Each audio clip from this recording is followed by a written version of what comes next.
Yo, what's up guys, and welcome to a brand new video. In today's video, I'm going to be showing you guys one of the sounds that I'm pretty much putting in a new sound bank that I've been working on.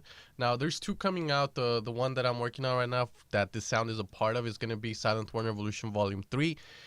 So Volume 2 and 1 were the best-selling ones I've ever had. Even with the Volume 1 I had with Shockwave, that is still the best-selling Silent One bank ever on producerloops.com, which is one of the biggest websites for samples and sound banks and all that stuff. This is going to be part of the third one. I also have one in the works with Carafix and Voltaire, which I'm sure a lot of you guys that are into Big Room know about. Anyways, the sound we're creating today sounds like this. Now, there's two parts to it. This one is layered. The MIDI is layered an octave up, same notes though. And then the first part is just one layer. So this is the one layer part.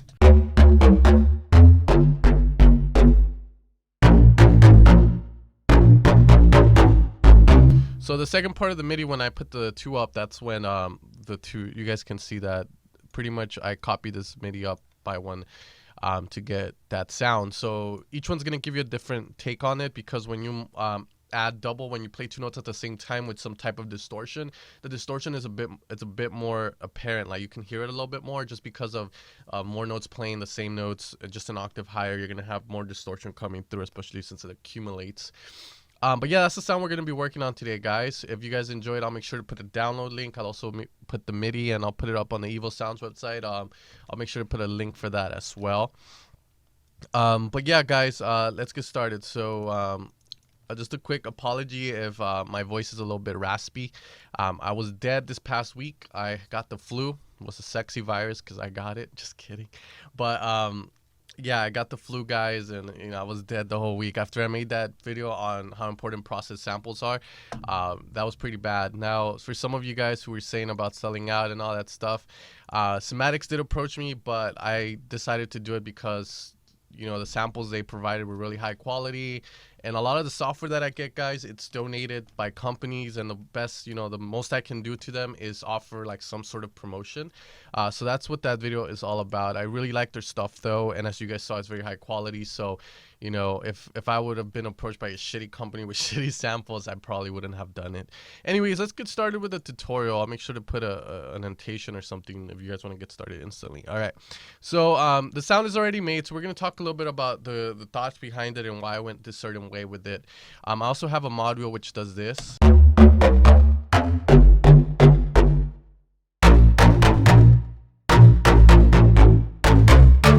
So pretty much part B is a plucky sound.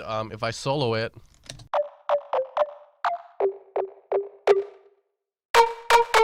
so with the module going up, pretty much the module is just increasing the distortion amount, and that's gonna make the plucks a little bit more apparent. So that's why when I boosted it up here, I increased the distortion amount by a tiny bit, and in the module it says mix B here. That just means when I move the module up, the mix B, the knob here, is gonna increase in volume. Nothing crazy, very, very self-explanatory, very basic stuff. So part B is that, and then part A is the meat of the sound. It's the main important part. But without part B, part B does give it a little bit of life. So it's like on certain notes, when it's at a higher frequency, higher note being played, that pluck is going to come out. So in oscillator A1, what we have is a pulse wave, which is a square wave with 8 voices. The retrig is turned off. I like the sound that it gives. With the retrig on, it's a lot more powerful. It's a lot more in your face, and that's not what the sound is all about. The sounds of EDX are very relaxing. They're kind of hard, but at the same time relaxing. For this one, it wasn't that hard in your face. The sub was, but not the sound, like the main meat of the sound, which was the top portion of it. So retrig off will usually make it a little bit more softer. That's where a lot of supersaws are made, with the retrig off, because when it's on, it's a lot more in your face and it sounds more in the center. Now, with that being said, we put the stereo all the way down because we do want this sound to be in the center. However, with the chorus and delay effect, we're going to make it wide again, and we'll talk a little bit about that technique a little bit further. The phase is just set to default. Nothing was changed. The octave is set down. I don't think I need to explain that, and that's it with this one. Decay time set to 5.46 and the release at 2.92. The thought behind this wasn't that much, if you guys have been watching my videos. Sustain was all the way down because, again, this sound isn't one where it's sustained all the way. When you hold a note, it's going to be till you let go of the note. It's a dun, and that's it. Move on to the next note. So very simple stuff, you know, nothing crazy yet. The pulse wave, again, another square with 8 voices. This one was changed a tad bit. The 2-minute set to 5.10 and the phase to 257. The reason for that, guys, is just to add variation to it. If you're gonna have squares coming out, more voices, it's just gonna make it louder. So adds a little bit of variation, helps like moving the phase and the tune. And the phase changes the starting point and where the wavetable is gonna start. So if we were to look at the wavetable itself, down, across, up, across, down, you know, if we were to choose the degree of 257, just think 180 is going to be halfway mark and 360 is going to be pretty much at the end, because again 360 equals a circle, so that means a full circulation. So at 257 we're going to be around the top area here on the wavetable of the square, which is like around here, 3/4 of the way, you could say. So yeah, retrigs off on this one, and this one's set to mono as well. Now the filter A here, we're going to have a low pass. Low pass is going to cover the highs first, and then the lows is the last thing you'll hear. And we're going to have it pretty low, set to a value of 4.57. You'll be able to hear the sound, but don't worry, we're going to use an envelope, a modulation source in order to move it and open it for us, which I like to call automatic knob turners, which are considered the envelopes, the LFOs, the steppers, and all that stuff, arpeggiators and all that bullshit. Cutoff is set to 733.96. Don't worry about that. Again, this is just a master one, so I'd set it at filter A and then I move it to the right. Now in a mod envelope 1, we have cutoff A, and that's just telling, pretty much like I stated, we're gonna have an envelope opening up the thing. This is pretty much telling this envelope to open up to the value that's set by the black knob, which is 5.43. Now that doesn't mean that this is gonna open up to the amount of this of 5.43, which would be around here. That just means that this, let's just say this value here goes up to 10, and that can be pretty much correlated to this by, let's say, 5 o'clock or something. Like it's gonna move 5 hours if we were to look at it as a clock.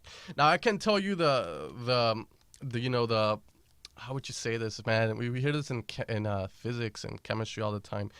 You know, the measurements, you know, how they're going to be outlined like 1 mile equals this much. I don't know how much one value, let's say 1.00 here, equals of the cutoff.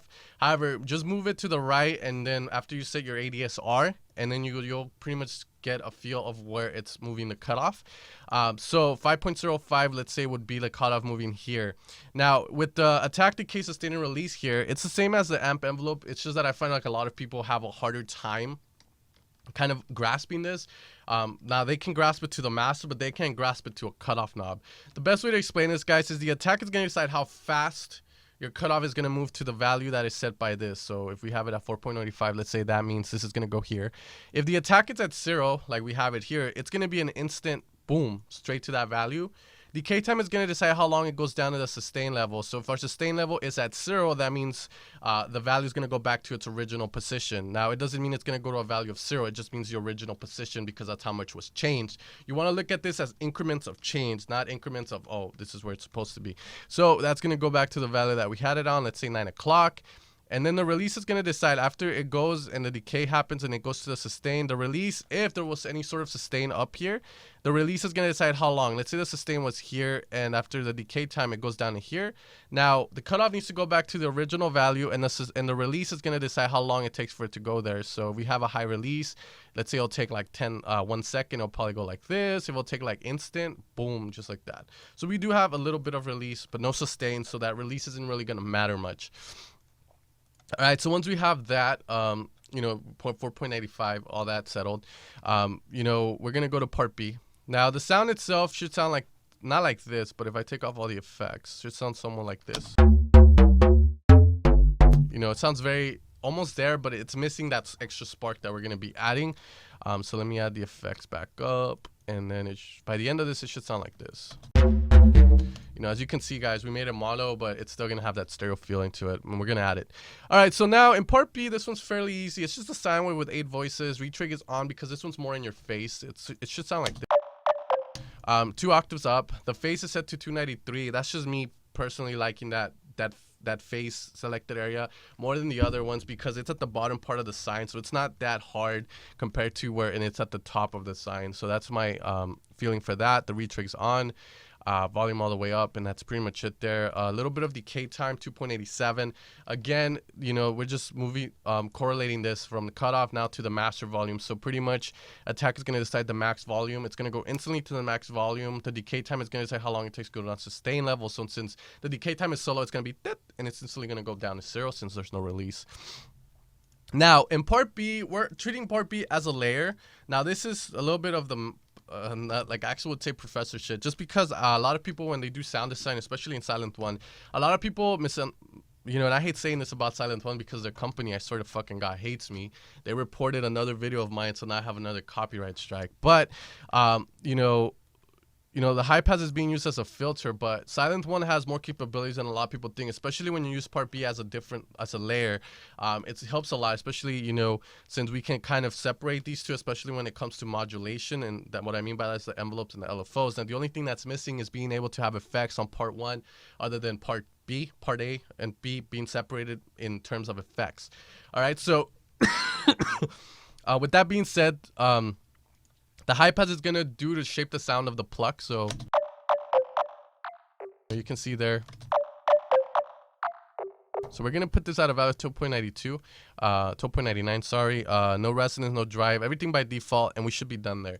Now, the last thing to do is to put the effects, and I'm going to hurry because I am at a 15-minute limit. We have an overdrive distortion with the amount at 3.05, full dry and wet. The chorus is a trick to the sound. You know, that's the baby. I'm not going to review a lot of it because a lot of the sounds I make do depend a lot on this secret technique I have for the chorus. However, dry and wet is at 64%, no feedback, some delay at 23.10, rates at 0.61, depth at 70%, and width 100%. If you guys are inputting the values, don't worry. I'm putting this sound up for download, so just listen to what I'm talking about. So you guys can understand the sound and why it works a certain way it works. The EQ is 1 pole. The bass is all the way up. This means the value of the bass, how much we're going to boost at the frequency. The one on the second knob says the bass frequency.